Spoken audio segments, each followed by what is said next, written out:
জ্ঞান গরিমা করব জয়, সেরা হব বিশ্বময়। লক্ষ্মীপুরে ৪৬তম বিজ্ঞান ও প্রযুক্তি মেলা অনুষ্ঠিত হয় উপজেলা প্রশাসন প্রাঙ্গণে।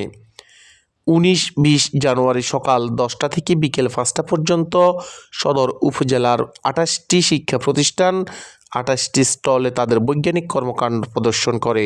জাতীয় বিজ্ঞান ও প্রযুক্তি জাদুঘরের তত্ত্বাবধানে বিজ্ঞান প্রযুক্তি মন্ত্রণালয়ের পৃষ্ঠপোষকতায় ২ দিন ব্যাপী বিজ্ঞান প্রযুক্তি মেলায় আগত বৈজ্ঞানিক ধ্যান ধারণা যদি বাস্তবায়ন করা হয়, সত্যি পৃথিবী অনেক বদলে যাবে।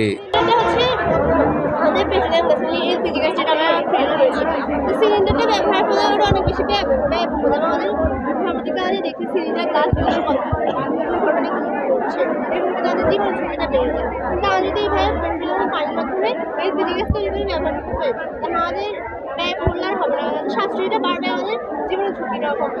এখানে যে পেট্রোল আর পানির বিক্রি করার ফলে এখানে এখান থেকে যে বাতাসগুলো ঢুকে এর বাষ্পীভূত হচ্ছে, এর বাষ্প মিক্স হয়ে অণুগুলো মিক্স হয়ে যে বিক্রিয়াটা করছে না, হাইড্রোজেন যে পানিতে আসছে, হাইড্রোজেন পরিমাণটা কিন্তু এইভাবেই উৎসুক দর্শনার্থীদের প্রদর্শিত বৈজ্ঞানিক থিওরি শোনাচ্ছেন অংশগ্রহণকারী শিক্ষার্থীরা।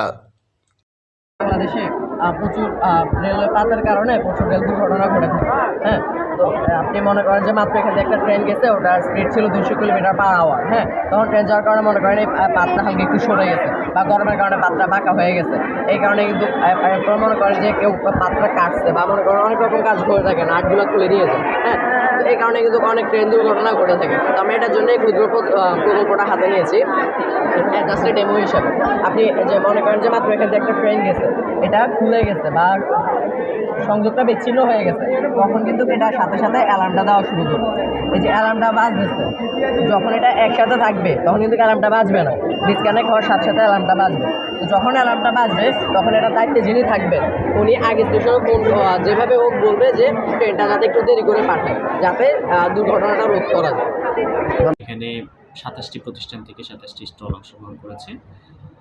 আমরা প্রত্যেকটি প্রজেক্ট ভিজিট করেছি। প্রত্যেকটি খুবই উদ্ভাবনী প্রজেক্ট নিয়ে এসেছে ছাত্রছাত্রীরা। আমি ছাত্রছাত্রীদের সর্বাঙ্গীন কল্যাণ কামনা করি। তাদের এই উদ্ভাবনমুখী যে চর্চা, সেই বিজ্ঞান চর্চার মাধ্যমে সেই পথটা আরও প্রসারিত হোক, সে আশাবাদ ব্যক্ত করছি।